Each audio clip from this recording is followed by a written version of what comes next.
Bom dia, boa tarde, pessoal. Meu nome é Guilherme Berman, eu sou planejador financeiro e coordenador na GFI. Estamos hoje aqui inaugurando um novo canal, né, de um novo programa, vamos dizer assim, que é o Tira Dúvidas, onde o intuito aqui é a gente interagir melhor, interagir mais, né, do que somente como se fosse em formato de palestra, né? Então, fiquem à vontade para colocar os comentários. Tá? Já estamos vendo o pessoal entrando aqui.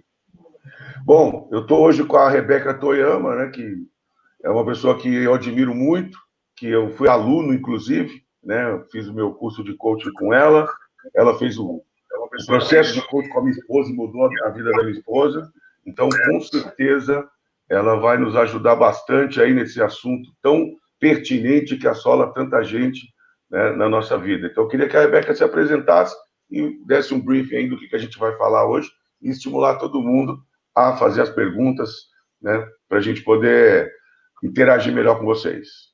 Boa tarde, Rebeca.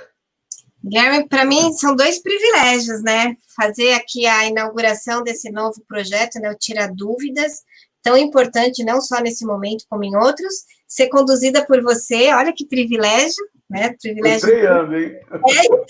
Então, assim, duas estreias, estou super feliz.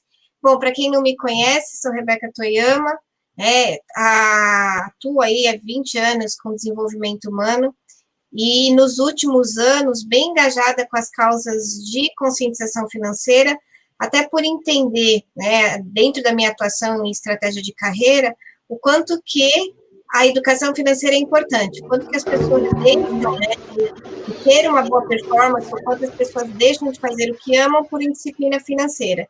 Então, para mim, são duas coisas muito relacionadas que vão apoiar uma coisa chamada bem-estar, né?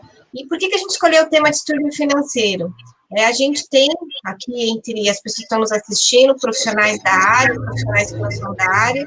Então, a gente vem aqui muito ter um desafio que lidar, né, com esse tema de educação financeira, ele transcende um pouquinho a entender o nosso perfil comportamental. Quer dizer, a gente tem um distúrbio e precisa ser cuidado dessa forma, e o quanto que é importante a gente identificar. A gente não pode organizar, resolver nada que a gente não identifique.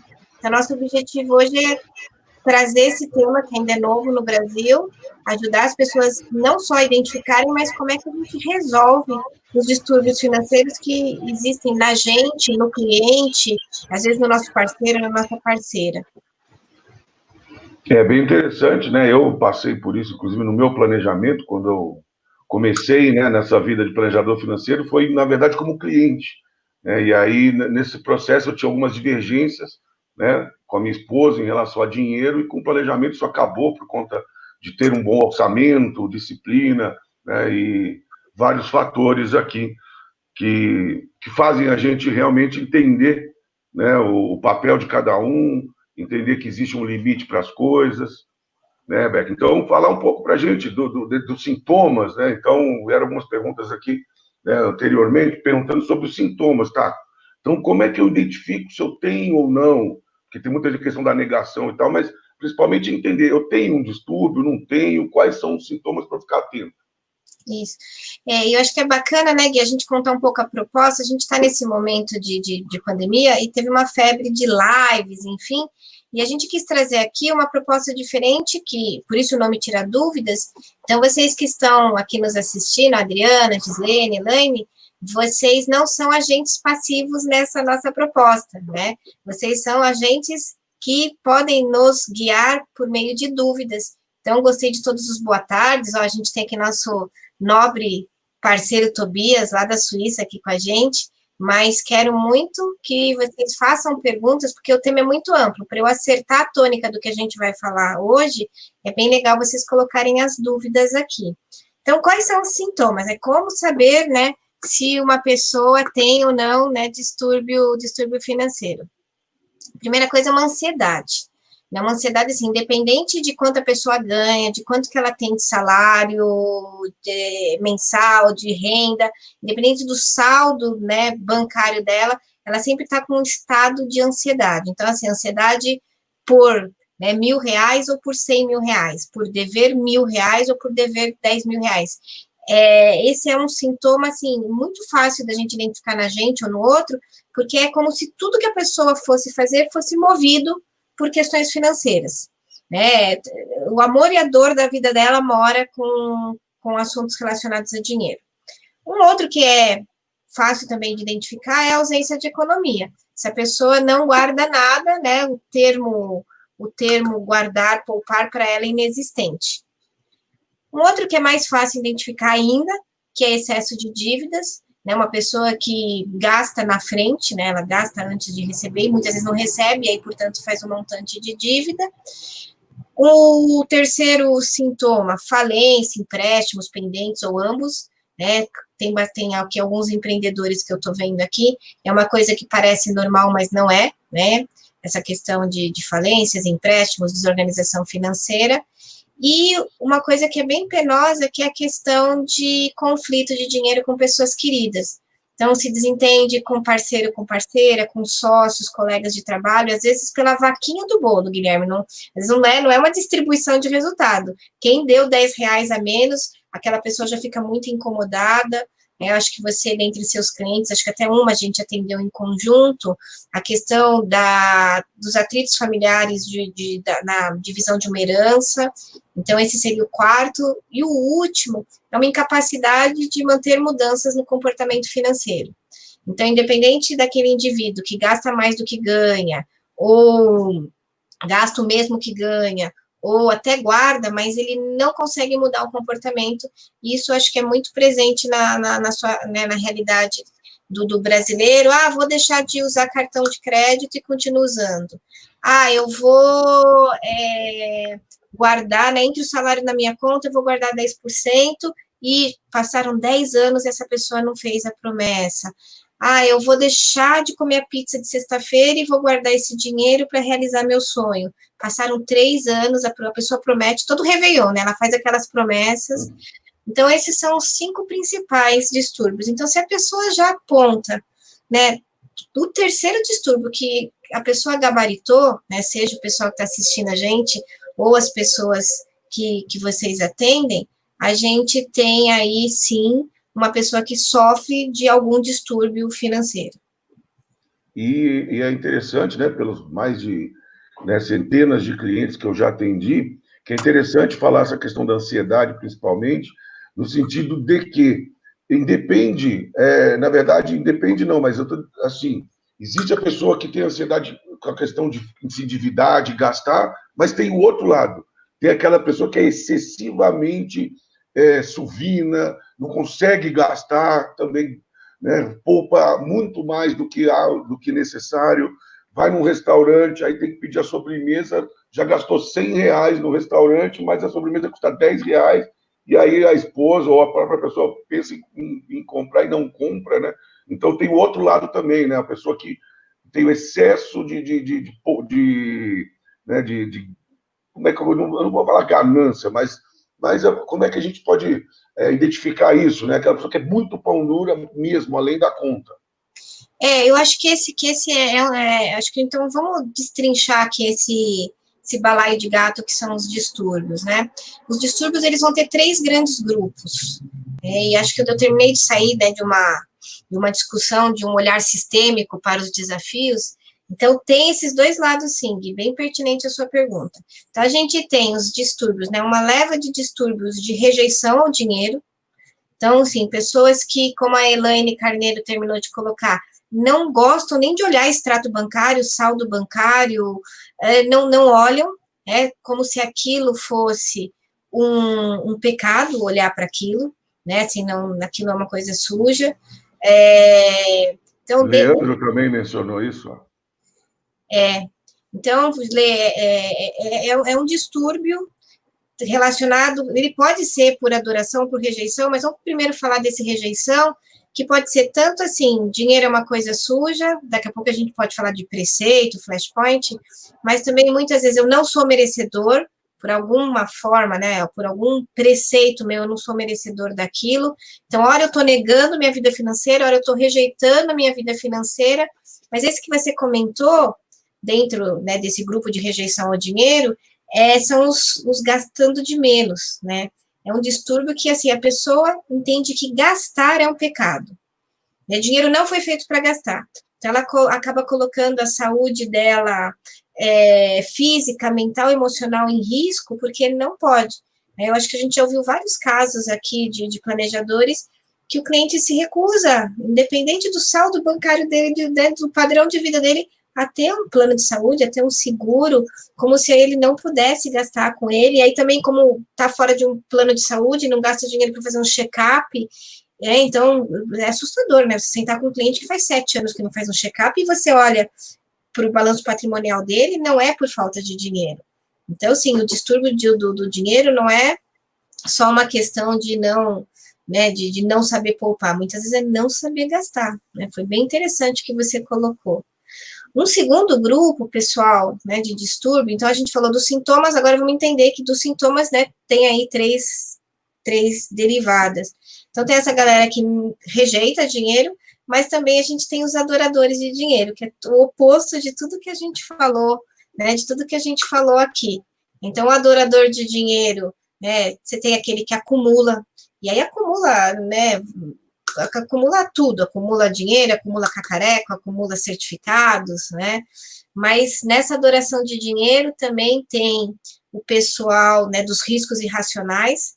A gente tem aqui, né, os planejadores que estão com a gente, que deve ter clientes dessa forma, né, assim, quer ganhar muito rápido sem analisar a propensão a risco, ou muita gente que já estou endividado mesmo, então vou correr risco, né, de forma totalmente irracional.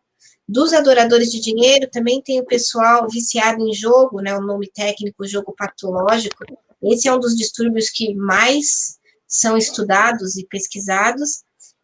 Mas aqui, Gui, tem um distúrbio interessante, que a gente estuda em outra área também, que é o workaholic. Pessoas que trabalham muito por dinheiro, né, e geralmente para cuidar, às vezes, dos entes queridos, né? Então, aqui está aquelas pessoas que o filho está com 16 anos e ainda nunca teve uma refeição com o filho, nunca foi numa festa da escola do filho, né? Pessoas que vão parar na UTI com problemas cardiovasculares, porque trabalharam demais. Então, quando a gente vai estudar, né, os viciados em trabalho, também é um distúrbio por adoradores do dinheiro. Então, sei lá, a pessoa às vezes ganha 60, 80 mil, mas ela ainda entende que é pouco, não é o suficiente, e que ela tem que trabalhar mais, ela tem que prestar uma consultoria de final de semana, dar aula à noite, e aquilo você sabe que é uma panela de pressão. E olha que interessante, tem dois aqui que é legal, entrou bastante planejador financeiro aqui, que é a relação com gastos, né? Então, dentro dos adoradores, né, dos distúrbios de adoração ao dinheiro, a gente tem os gastadores e os compradores compulsivos. Né? Aquela pessoa que, né, o que é um gastador? Aquele que vai e sente prazer na compra. E quando a gente estuda o cérebro do ser humano, essa pessoa sente um barato, quase como se ela estivesse usando uma droga ilícita quando ela está gastando. Né? E tem, que é parecido com esse, mas não é esse, são os compradores compulsivos, que esse perfil ele nem compra exatamente, mas não gasta. Mas o prazer dele é fazer parte desses sites de compra, desses grupos de compra, porque ele sempre está procurando uma oportunidade. É como se ele tivesse um vazio dentro dele, praticamente todos os distúrbios nascem de um vazio dentro da gente. Essa pessoa, né, nessa questão de adoração ao dinheiro, ela tem esse prazer de comprar, que nem sempre envolve gastar. Mas como é um distúrbio, muitas vezes ela atrapalha a capacidade produtiva dela. E aí, a hora que o planejador fica maluco, né, porque o cliente não tem renda, como é que a gente vai planejar um cliente que só tem saída, né? Mas, só para terminar os 3 grupos, o que eu mais gosto de estudar, e eu acho que o que mais me chama atenção, são os distúrbios relacionais, né, que é quando o ser humano, ele troca, né, ao invés de ele trocar afeto com as pessoas, ele coloca questões financeiras. Esses são os distúrbios que eu acho que é mais bacana, né, quando a gente para se debruçar, é um assunto pouco discutido, né, que é a infidelidade financeira, né, eu sei o quanto que é difícil, né, como é que casais ricos enriquecem juntos, é exceção, Casais inteligentes. Isso, casais inteligentes enriquecem juntos, né? Que é o oposto da infidelidade financeira, né? Que é quando os parceiros, né, não se comprometem com o planejamento, não se comprometem com a sua liberdade financeira. Né? Um segundo, o incesto financeiro, né? Que é quando a criança nessa relação, ela acaba sendo colocada num papel que não é dela, né? Negociar pensão com o papai ou com a mamãe para casais separados, né? Trazer, né? Usar o filho nessa relação familiar para conseguir, o nome é forte, né? Incesto financeiro, não tem nenhuma conotação física ou sexual, mas ela é emocional, né? Quando os pais e os papais e as mamães usam os filhos para as negociações do sistema familiar. E boa parte, Gui, esse daqui eu gosto de estudar, porque boa parte dos nossos clientes, eles foram vítimas desses distúrbios, que quando a gente pesquisa distúrbio, né, quem manifesta um distúrbio provavelmente aprendeu esse distúrbio na casa, né, no lar que ele foi criado, né. Então, eu falo, na nossa, né, entre os nossos amigos, entre os nossos clientes, muita gente, quando criança, acabou tendo, né, um primeiro contato com o mundo do dinheiro, das finanças pessoais, não muito saudável, né? E aí, para terminar, que aí acho que deve ter perguntas aqui, facilitação e dependência financeira. Aquela coisa, né, eu não envolvo minha família, não envolvo minha esposa na discussão financeira, né, assumo todas as responsabilidades e não deixo essa pessoa crescer, nem emocionalmente, né, mas também não ter esse aprendizado financeiro. Então, a gente fala que é uma codependência, né? Toda pessoa dependente financeiro tem alguém que a fez daquela forma. Então, os dois têm benefícios e os dois vão ter um preço alto. Eu acho que a gente ouve muito relato, né, de planejador financeiro com esse desafio, quando uma das partes não se engaja no planejamento porque realmente desconhece, não sabe, né, quanto ela gasta, nem abre a fatura de cartão de crédito dela porque a outra pessoa paga, né? E, né, na dependência não é só entre casais. Muitos pais acabam criando filhos assim, né? Aí leva um susto quando o filho de 30, 40 anos não se empoderou da responsabilidade financeira. Né? Eu só vou me alongar nessa parte, porque se a gente não explica os três grupos, né? Quem rejeita, quem adora e quem usa o dinheiro como afeto, o assunto fica meio craquelado. Mas acho que a gente pode agora, que tem várias perguntas, olha que bacana. Ó. Muito bom. E o legal de ter comentado isso, que todos esses exemplos, esses relatos que você falou, né, a gente vive isso no dia a dia com nossos clientes, né? Então, você tem realmente pessoas, inclusive, quando você falou das pessoas que são que adoram, né? Os adoradores gostam do dinheiro, até a gente tem aqui uma pergunta da Daniela, como iniciar uma conversa com pessoas que têm adoração pelo status que o dinheiro proporciona. E muito legal ela ter colocado isso, porque você falou, a pessoa às vezes ela adora o dinheiro pelo prazer que aquela compra, né, como se fosse uma droga para ela, mas tem aquela pessoa também que adora, não é nem o dinheiro, não é nem o bem, é o status, né? Às vezes ela compra uma coisa que ela não gosta, ela compra uma coisa que não tem a ver com ela, mas é porque o vizinho comprou, é porque o colega de trabalho comprou, que ela também tem que se nivelar ali, né, no status. Então, falar um pouco dessa questão de como conversar com pessoas que têm adoração por status, né, mais até do que o próprio bem em si, inclusive. Legal. Depois, Gui, vamos pegar da Gislene, que com a pergunta da Gislene a gente consegue trazer um conceito bem bacana para o grupo que está nos acompanhando. Mas vamos pegar aqui a da Dani, que é Dani, que assim, todo distúrbio. Então, para a gente começar essa conversa, a gente precisa, né, desenvolver uma capacidade investigativa junto ao cliente, né, que senão a gente fica só olhando a pontinha do iceberg, do comportamento dele. Então, todo distúrbio, ele nasce de um preceito financeiro.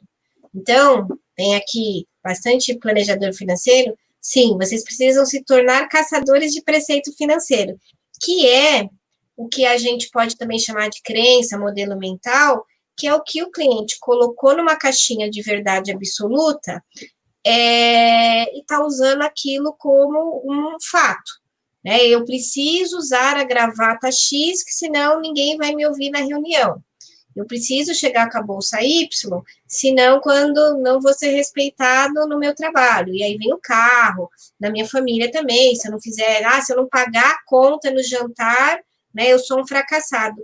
Tudo isso são preceitos que nasceram, provavelmente, entre a primeira e a segunda infância, que é onde nasce, não trazer um termo complexo, né, que é o flashpoint financeiro.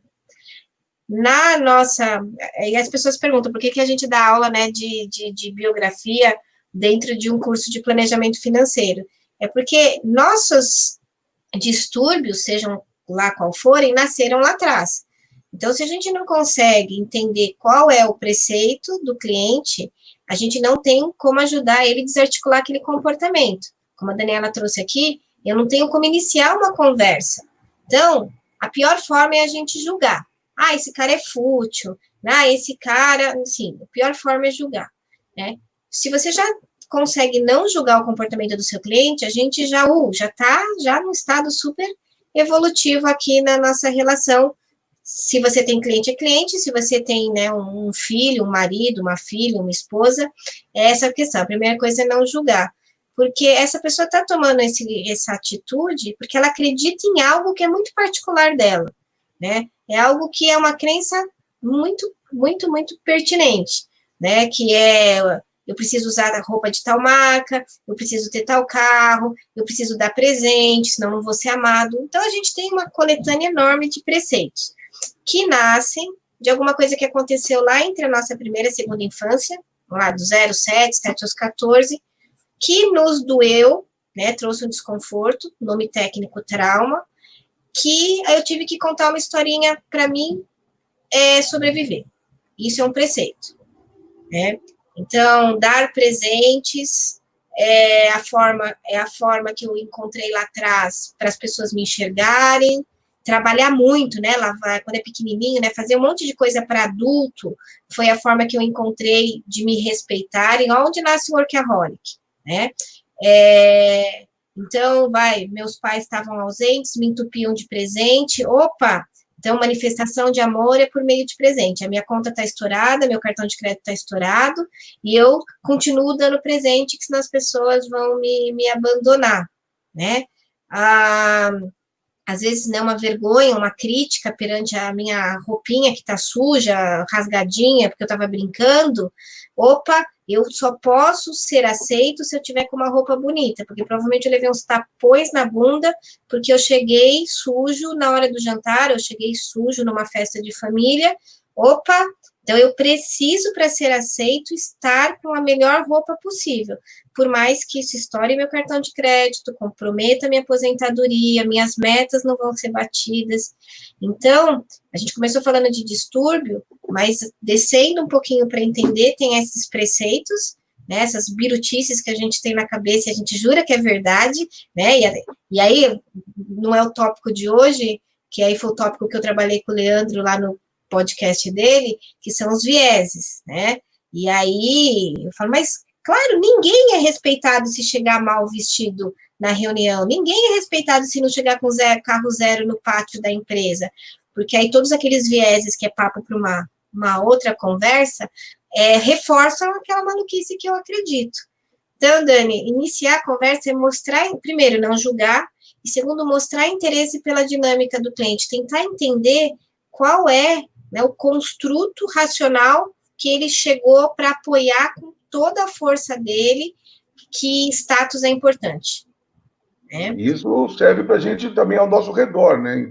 Mesmo que as pessoas que estão nos vendo hoje que não são profissionais da área de planejamento, né, identificar no irmão, no pai, né, e tentar de alguma forma, né, diagnosticar isso, tentar ajudar, e se não conseguir, aí vir atrás de um profissional que pode, né, e que vai trabalhar em cima disso. A gente sempre fala, planejamento financeiro é muito mais comportamento do que matemática. Tudo que você falou, tem o meta, tem o objetivo, tem, mas eu tenho que provar que eu tenho que dar um presente, eu tenho que provar que eu tenho que ter uma roupa boa. Isso não está na meta, não está na matemática, né? Então é fundamental que a identificação dessas questões e saber como atuar, né? Aí voltando aqui então na da Gislene, né, que você falou, né? Então, pessoas que se sentem culpadas por terem dinheiro em relação à própria família que não tem.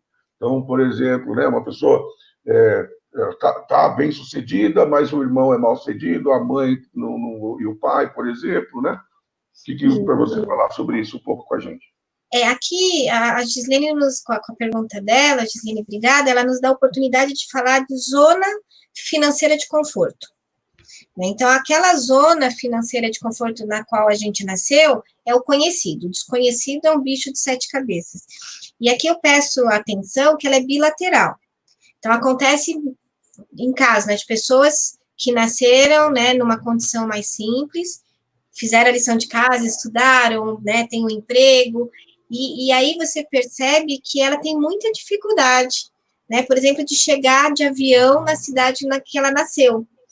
Ai, vão me achar snob. Ela se sente culpada de repente, ter um carro, né, que o restante da família não tem, comer uma comida que o restante da família não tem oportunidade. Ela gasta uma energia enorme. Tem algumas pesquisas que mostram que pessoas que perderam muito dinheiro em bolsa eram oriundas de família simples, que foi o jeito, né, que ela encontrou de perder tudo para voltar a ser aceita. Lembra que isso tudo é na cabeça do cliente. Né? A realidade é uma coisa muito, né, é uma coisa muito relativa, muito subjetiva. Então, tem algumas pesquisas que mostram, né, que grandes perdedores no mercado financeiro vieram de família simples. E a pessoa fala assim, é por isso, a pessoa não tem berço mesmo. Não estamos falando de berço, a gente está falando de zona financeira de conforto.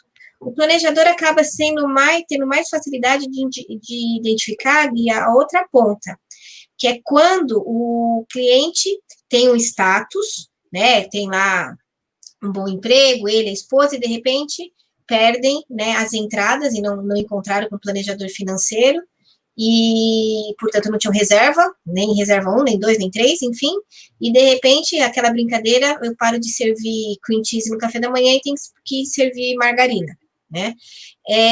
Só que a pessoa demora muito tempo, ela continua servindo cream cheese, né? Porque ela não sai, né, dessa zona que ela conhece, né? Ou, às vezes, né, a família... A filha ou o filho, né, eles têm uma condição enquanto moram com os pais, quando contraem matrimônio, eles precisam, né, puxa, começa a pagar casa, filho, fralda, essa coisa toda, de repente não dá para fazer as viagens que os pais, já num período maduro, né, uma família disciplinada, saudável financeiramente, fazia. Só que aí esse casal jovem continua querendo manter, né, o mesmo tipo de carro na garagem, a mesma programação de viagem, né, os mesmos hábitos de lazer, hábitos alimentares, porque a zona de conforto financeira era aquela dos pais, né? E a zona de conforto financeiro, a zona financeira de conforto, ela também traz muito atrito entre casais, porque cada um tem a sua. A hora que casa, não é matemática, né? Então, 50 mais 30 dá 80, dividido por 2 é 40. Não é assim que funciona. E é muito engraçado, né, dentro disso, que eu já peguei várias vezes, é a questão também do eu não abro mão, né? Ah, não, mas então eu tenho o meu personal e eu tenho não sei o quê, eu tenho o meu cabeleireiro. Ah, não, nós vamos precisar reduzir, porque vocês estão sem renda e tal. Não, do meu personal eu não abro mão. Então também não abro mão do meu cabeleireiro. E aí fica nessa briga, né? Vou pegar aqui a pergunta do Adriano Pitirilo, né, que é quando a gente chega, né, num cliente, né, num período que ele já está mais maduro, né, então ele olha para aquilo, né, e fala, ai meu Deus do céu, como é que eu vou chegar lá? Isso é consequência, Adri, de um distúrbio, isso não chega a ser um distúrbio, essa pessoa chegou nessa condição, né, já maduro, sem o devido planejamento financeiro, em decorrência a um distúrbio, né, e aí eu sei que o desafio do profissional da área, né, ou às vezes de uma esposa, de um filho, enfim, de quem estiver lidando com esse caso, é mostrar que pode ficar pior.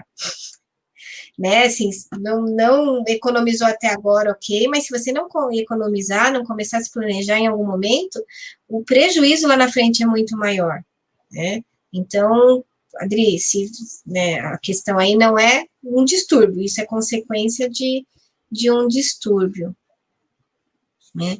Aí tem Elisângela aqui. Isso.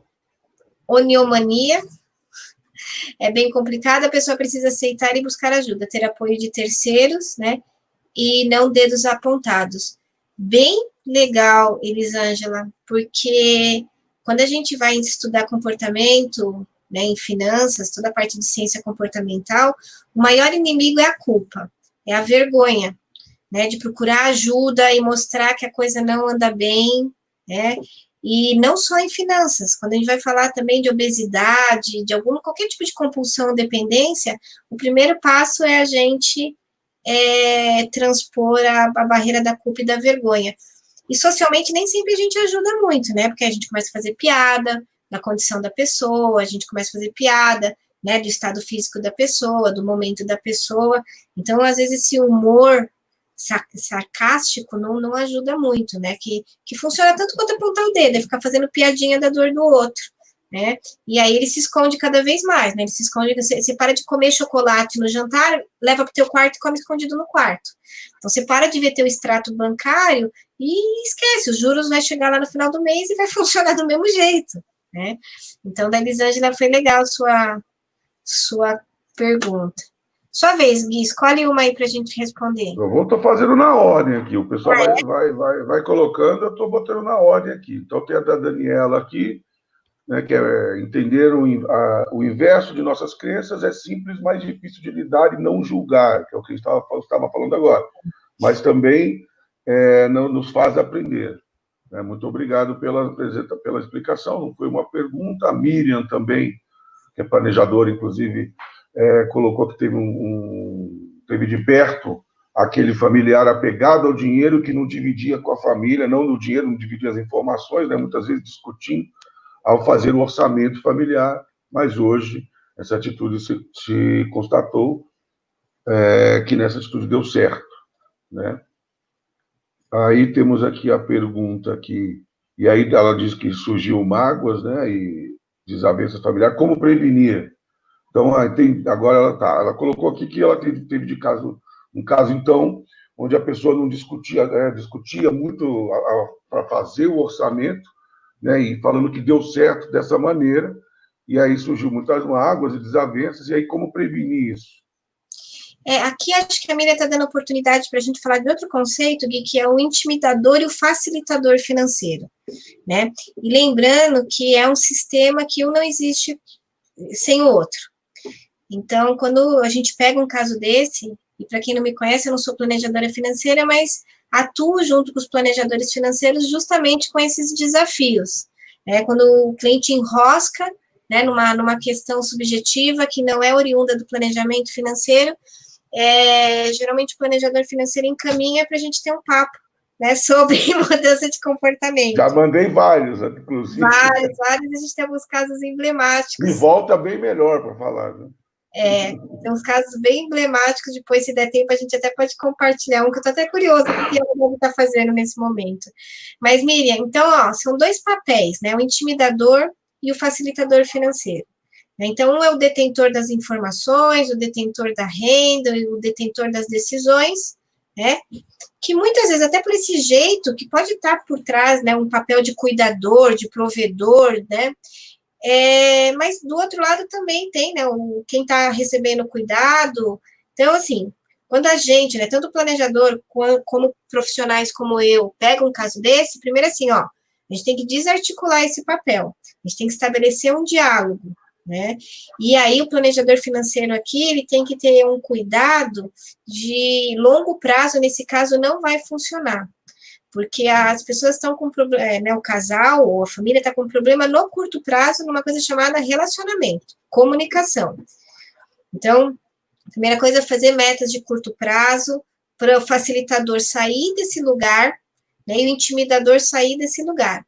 E os dois começarem, né, meta semanal, depois metas mensais, depois metas anuais, e nesse meio do caminho, se o planejador existir, né, nessa relação, ele precisa, né, praticamente no primeiro mês é semanalmente, né, intimidador e facilitador, cada um com seu nome, né, cumprimos as metas, vocês tiveram a conversa no jantar, vocês negociaram o que iam fazer no final de semana, não, levanta a bandeira, remodela as metas porque não funcionou. Então, não adianta você esperar 6 meses para verificar que o casal não mudou de postura, né? Ou às vezes é pai e filha, ou às vezes é mãe e filho, enfim. Então, nesses casos, tudo que envolve relação, o longo prazo não funciona muito, tem que ser dose homeopática, e praticamente é semanalmente entender, aconteceu, não aconteceu, redesenha. Aconteceu, talvez a gente consiga agora passar para 15 dias. Olha, respeitaram os acordos durante os 15 dias, então agora a gente passa para um mês, né? Porque quando a gente fala de comportamento, acho que a pergunta da Miriam também nos dá a oportunidade de falar de como é que isso funciona no nosso cérebro. O distúrbio, ele é uma sinapse que, de tanto ser repetida, virou uma rede neural que virou um comportamento que a gente está chamando de distúrbio. A gente, né, não tem como eliminar um distúrbio. Não tem. Então, o que a gente precisa ajudar a gente, eu, nosso cliente, o nosso parceiro, o nosso filho, é estabelecer uma nova forma de se relacionar com aquele assunto. Então, toda vez, né, que o intimidador, né, e o facilitador entrarem, né, nesse papel de novo, né, que um fica magoadinho, né, e o outro é o todo-poderoso, né, é olhar e falar que tem uma outra forma, chamada diálogo, enfim, e aí, treinando 7 dias, treinando 15 dias, treinando 30 dias, nosso cliente, né, o nosso companheiro, aí ele tem 2 redes neurais para articular quando ele é se colocado numa questão financeira. Ele pode ir no papel antigo, do todo-poderoso, do intimidador, né, ou ele pode ir para esse segundo papel, que é dialogar, desenhar junto, enxergar o futuro juntos, né, mas, e pro outro, né, que está do outro lado recebendo, né, intimidação, ele vai também ter esses 2 papéis. Ele pode ir de novo para o lado de vítima, né? Ou ele pode fazer essa escolha de chamar para uma conversa, falar, olha, a gente fugiu do combinado. Então, comportamento é muito treino, né? Igual quando a gente quer ter bumbum durinho, tríceps durinho. Treina, treina, treina, treina. Comportamento também, né? A gente chama de vacina, né? A gente começa a ter comportamentos quase que forçados para desenvolver uma outra forma de vida, uma outra forma de se relacionar com o dinheiro ou com o parceiro que é anterior. Legal, e aí tem uma questão também que foi mandada anteriormente, né, que é o seguinte, o que acontece também, como que a gente lida, como a gente, tanto o planejador como também o cônjuge, né, se você tem alguém próximo, tem muitas vezes que não tem a noção mesmo da realidade, né, do conceito do que é gastar muito, o que é gastar pouco. Então, às vezes você pega orçamentos que a pessoa chega e fala, não, mas eu sou econômico, eu gasto muito pouco. E quando você vai ver, está muito acima, né? Então, a pessoa entende que, na verdade, o que ela ganha é pouco. Só que toda vez que ela ganha mais, ela aumenta os gastos, porém, na cabeça dela, ela é econômica. Não, eu gasto mínimo, eu não tenho muitos luxos, né? E você vê que, na verdade, não, você falou. Como que a gente consegue abrir a mente que essa pessoa, para ela começar a abrir a consciência que realmente está elevado, ela não é uma coisa que ela diz que é. Então, como que a gente pode ajudar isso? Bom, eu acho que o arqui-inimigo dessa situação são a subjetividade da fala ou os adjetivos, né? Então, muito, pouco, né? Cedo, tarde, frio, quente, enfim. São critérios muito pessoais. E às vezes é muito doido, né? As pessoas estão, né, conversando, eu gasto muito, gasto pouco. Primeira coisa que a gente tem que entender, o que é muito? Defina-me muito. Né? Que a gente pode estar falando de R$1.000, pode estar falando de R$10.000. Né? Eu durmo cedo, durmo tarde. Defina-me, né, o que é dormir cedo, o que é dormir tarde. Então, a primeira coisa é a gente ficar muito atento com os adjetivos, que senão parece numa reunião que tem um monte de maluquinho conversando e eles não estão falando a mesma coisa. Ser humano não é golfinho. Golfinho, quando ele emite um som, é um som para todos os golfinhos. Aqui, por exemplo, pegar a palavra que a Clarice usou, que é engajamento. Se eu fizer uma brincadeira com vocês e pedir para todos que estão aqui nos acompanhando definir engajamento, a gente vai receber uma variedade de definição para engajamento enorme. Então, Clarice, essa sua pergunta, ela aparece bastante nas nossas conversas, e a primeira coisa é a gente entender, né, do que a gente está falando em engajamento. Engajamento e a gente estava em aula essa semana e essa discussão apareceu. Engajamento é dividir a conta de luz, né, as despesas fixas. Engajamento é ir na reunião do planejador, né, a família toda, né. Então, primeira coisa é definir o que é engajamento, que foi bem profundo, acho que terça-noite a gente teve essa discussão na ACF, mas né, minha esposa não se engaja, e aí a gente começou a entender, meu Deus do céu, vamos primeiro entender com esse cliente o que é engajamento, né, mas vamos então aqui partir da reflexão da Clarice, né, que ela quer provocar engajamento no membro da família que não se importa em aprender sobre a relação com o dinheiro, né, pois sempre alega que tem pai e mãe que cuidam para ela, né.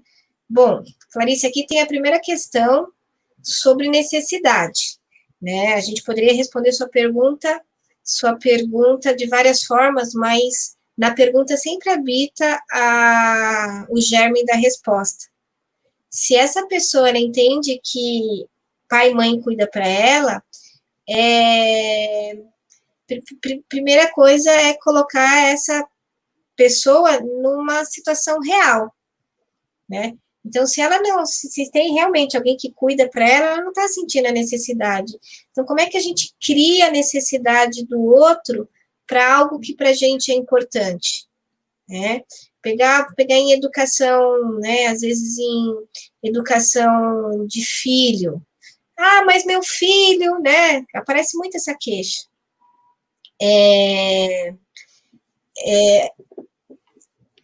Meu filho não se engaja com as finanças, né? Ele ganha mesada, independente do que ele faz na casa, e sempre foi assim, desde o berçário, né? Ele não é punido quando ele não faz alguma coisa, ele não tem meta, enfim, né? Nós terminamos de ensinar para o nosso filho que dinheiro entra independente do que ele faz, né?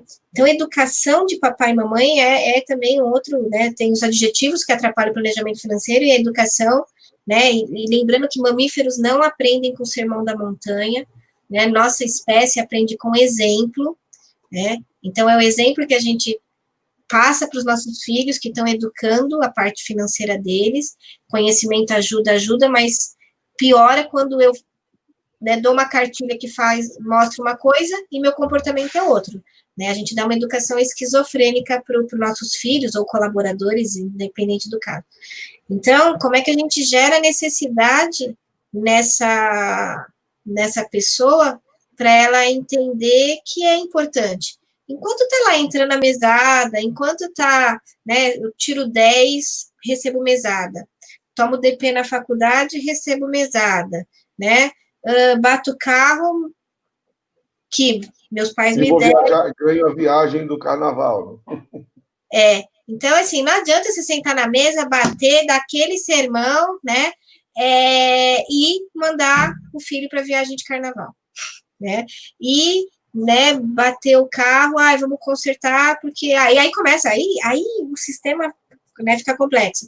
Aí, o que vão pensar, né, se o meu amigo do clube vê meu filho com o carro amassado? Então, sim. Quem me conhece... Tem nada isolado, né? As coisas se interligam. Isso, por isso que quem me conhece sabe que meu olhar sempre vai ser sistêmico, né? Causa e consequência, a gente precisa olhar o que é causa e consequência, né? Então, ó, a Clarice trouxe, né? Ela colocou aqui, penso que engajar também é ser protagonista, né?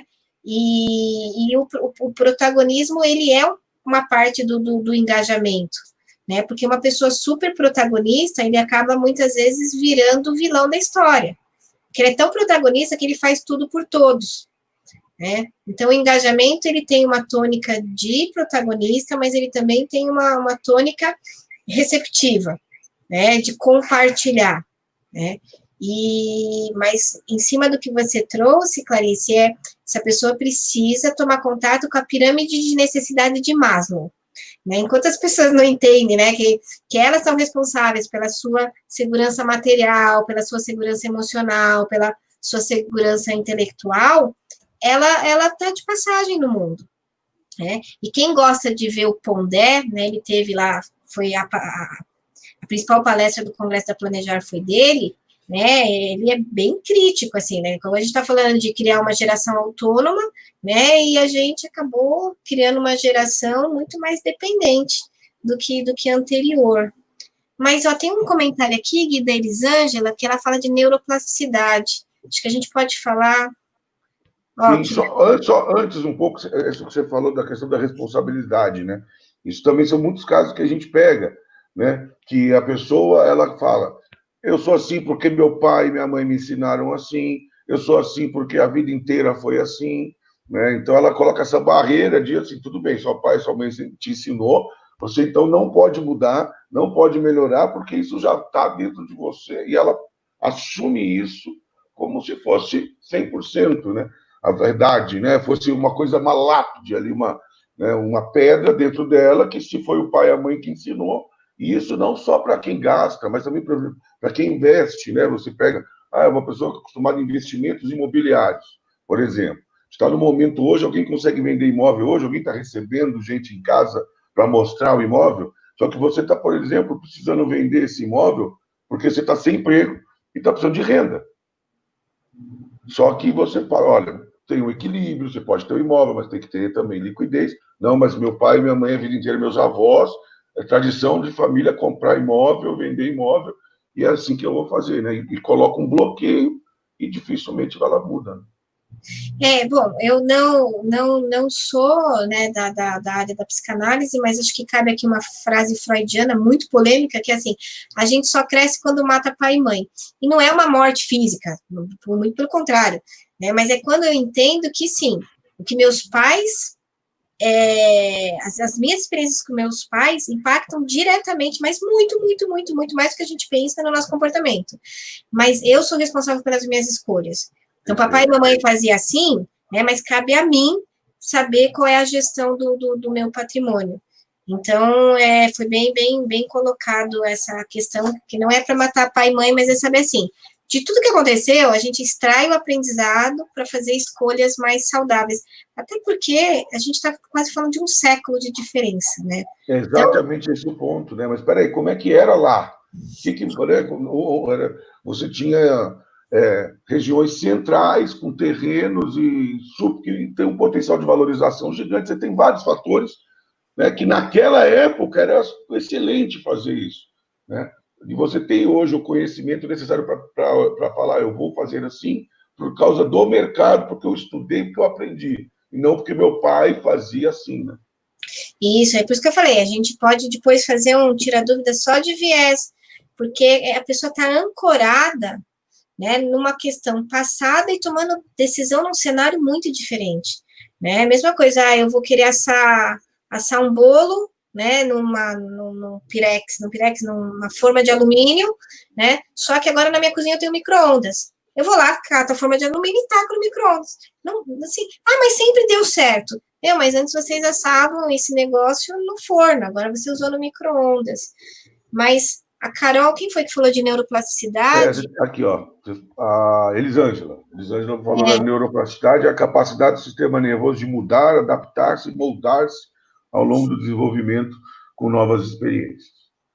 Daqui da Elisângela, a palavra que a gente vai destacar é experiência, né? E essa é a importância de profissionais como o Guilherme, como eu e tantos outros que estão aqui trazendo, porque se aprendêssemos só na leitura, né, a gente não precisaria, por exemplo, ter um apoio profissional ou ter realmente uma experiência.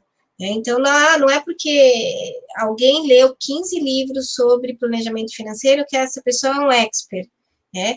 É um expert quem experimentou, experienciou, errou, tirou aprendizado, tirou bons resultados. Então, o ser humano, ele aprende, a neuroplasticidade, que é o termo que ela usou, nosso cérebro só estabelece novas sinapses com experiência.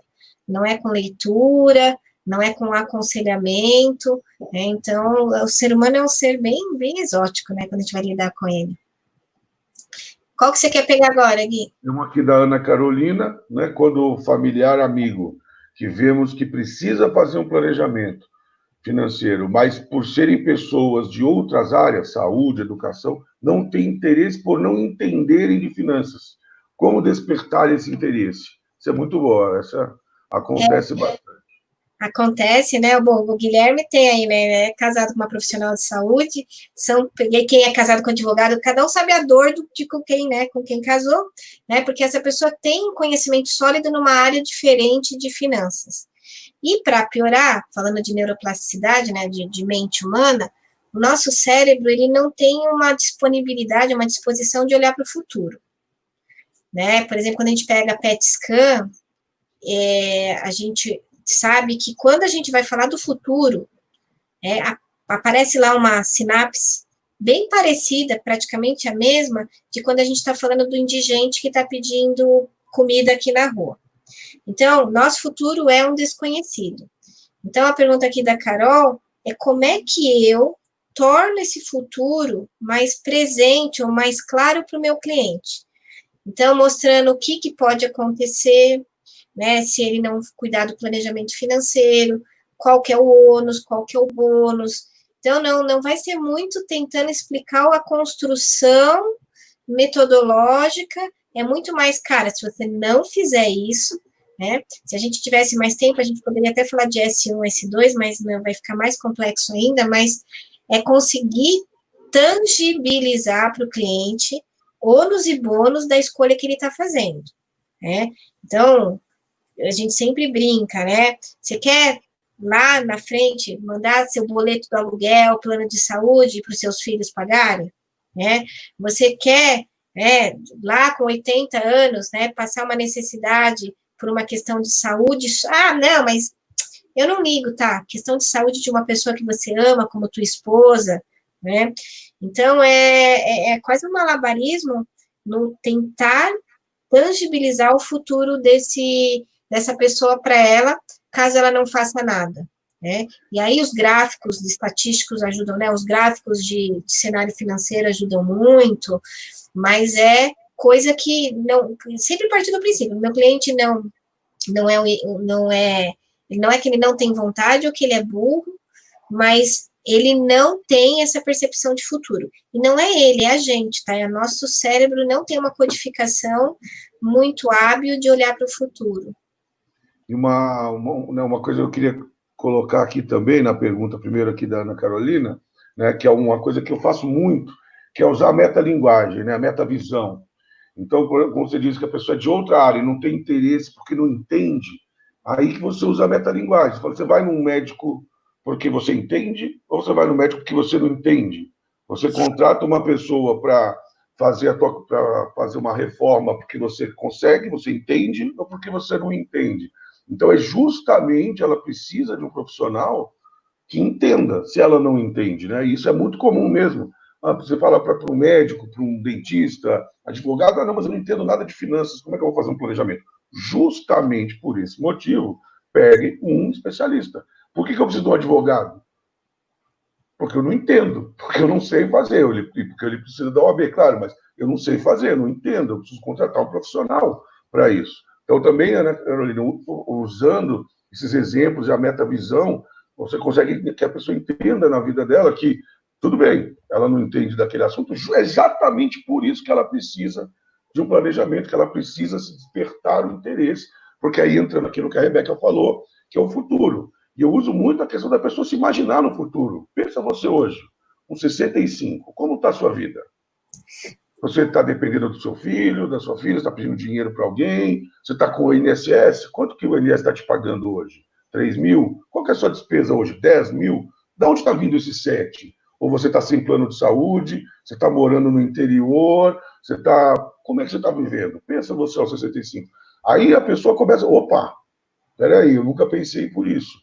Peraí, como que eu vou chegar lá aos 65 para ter esses 7 mil de reposição? Então, a metavisão, fazer a pessoa se imaginar e ver o que vai acontecer, porque o nosso trabalho como planejador é planejar o curto, o médio, mas o longo prazo como principal foco, para que essa pessoa não seja um dependente de ninguém, seja independente financeiramente. Né? Foi bem legal, porque aí tem um viés, né, que é uma maldição do conhecimento. Né? Tudo que eu conheço, para mim, é tão óbvio que quando eu vou falar com outro, minha cabeça acha que é óbvia para o outro também. Então, muitas vezes, a forma que eu vou me dirigir ao cliente é tão complexa, e eu achei bacana, são duas ferramentas que a gente usa muito, metáfora e metavisão. Metáfora no tocante de tentar simplificar essa linguagem do planejamento financeiro para o médico, que se ele também começar a falar em mediquês para a gente não vai entender. E a metavisão, que é isso, como é que eu tiro, né, o cliente dessa gaiola que a gente chama de realidade, né? Nossa realidade, ela é única, né? Então é a nossa gaiola, né? Nosso potencial é ilimitado, porém limitado pela nossa visão de mundo, pela nossa realidade. Então, o que o Guilherme comentou, e ele faz muito bem, é justamente ajudar o cliente a transcender essa gaiola chamada realidade. O cliente tem uma realidade cheia de viés, cheia de distúrbio financeiro, cheia de uma série de coisas, heurística, né? E aí, um profissional habilidoso como o Guilherme, ele vai, né, conseguindo tirar o cliente dessa realidade dele, que é a realidade dele que colocou ele nesse problema. Então, se a gente deixar ele ficar lá perdidinho da Silva, né, ele vai ficar 2, 3 meses, que é o que o Wander colocou, acho que a gente já pode até pegar aqui. A gente tem mais 4 minutos. Eu estou vendo que está chegando mais perguntas aqui. O que a gente não, só avisando que o que a gente não conseguir responder, eu vou encaminhar para a Rebeca, e se a Rebeca gentilmente puder, né, responder essas pessoas. Né, a gente precisa passar para, daqui a pouco, muito rápido, para as considerações finais. Né? Queria agradecer a presença de todos vocês. É muito interessante a gente ver profissionais da área e ver pessoas interessadas também no assunto. A Rebeca está sempre convidada a repetir aqui. Ela tem tantos assuntos que ela pode nos ajudar aqui, então, para a gente repetir esse Tira Dúvidas, webinar, né, tem muitos assuntos ainda nesse sentido do comportamental, porque ela nos ajuda, ela é uma parceira de longa data, né, eu tenho experiências de clientes que foram para ela e voltaram melhores, e que destravaram o plano, às vezes o planejamento, você vai até um limite, mas aí tem a mesma coisa, pega um especialista, né, então a gente tem esses últimos 3 minutos, né, eu queria aproveitar aqui e mostrar para vocês. Ela comentou sobre ontem, né, da ACF, né, o que é a ACF, né? Então, opa, não é esse, é esse. Então, a gente tem esse link, que é a Academia de Comportamento e Finanças, voltada para profissionais, né, da área de planejamento financeiro, onde a Rebeca fala muito mais do que isso que ela falou hoje, mesmo ela te treina para ter algumas visões. Queria que você falasse um pouco da Academia de Comportamento e Finanças. A gente tem, né, na Academia de Planejamento Financeiro o módulo 2, que não era o suficiente de aprofundar nessas dinâmicas, então a Academia de Comportamento e Finanças, ela nasce dessa necessidade da gente aprofundar na dinâmica do outro. Eu não sei se foi o Adriano, não sei, alguém que está aqui até comentou, né, é um lugar que a gente vai entender como o ser humano funciona, para a gente conseguir mudar o comportamento dele. Então, ela acontece em 3 módulos, a gente vai mergulhando na cabeça do cliente, sabendo como lida com esse conteúdo que sai do cliente, e aí no site tem o conteúdo, tem Elisandra, que é uma doutora em psicanálise, que também contribui nesse projeto, e ela é focada para profissionais do mercado financeiro, não só planejadores financeiros, qualquer um que tenha que se relacionar com o cliente nessa indústria, né, de finanças. Legal, então estão todos convidados a entrar aqui, e aqui, para a gente finalizar, eu vou falar também para quem não é profissional da área, é cliente, né, é lead, é pessoas que se sentiram aí, que conhecem alguém ou que estão passando por isso na pele. A GFI lançou recentemente o aconselhamento financeiro, né, é uma reunião de 1 hora, uma ligação com o planejador, onde ele vai tirar uma dúvida específica. Então, você fala, eu ou meu marido ou minha esposa não conseguimos guardar dinheiro. O planejador vai entrar em contato, vai ajudar você como fazer isso. Ou eu tenho dinheiro guardado, mas não está rendendo, não sei como fazer render melhor. Também o aconselhamento financeiro pode te ajudar. Então, é um bate-papo de 1 hora, né, de algum assunto pontual que você tiver dúvida, e que você vai ter um profissional para te ajudar aqui. Últimos 30 segundos. Rebeca, considerações finais. Bom, quero agradecer a presença de todos, a proposta é bem bacana, então a intervenção de vocês fez total diferença, né? É um assunto, acho que, né, palavra final, né? Como uma construção de uma casinha, né? O pilar inicial dela é importante para a construção. E não tem como a gente ter grandes sonhos, grandes realizações, se a gente não se organizar financeiramente. Então, saúde financeira e saúde física são pilares fundamentais, né, para alguém que tem um projeto, alguém que tem sonhos, alguém que ama, alguém que tem paixão. A gente não pode esquecer de que esse pilar aqui embaixo, que é o mundo da matéria, né, que é do que a gente está falando tanto agora, é o que vai dar sustentação. Então, é total ilusão achar que a gente vai conseguir realizar alguma coisa sem a gente acertar esse lado na nossa vida. Muito obrigado, Rebeca. Muito obrigado a todos que estão presentes, pelas perguntas, pela interação. Muito boa tarde, uma ótima semana para vocês. O fim de semana já é quinta, já, então um ótimo fim de semana para todos. Tchau, tchau, gente.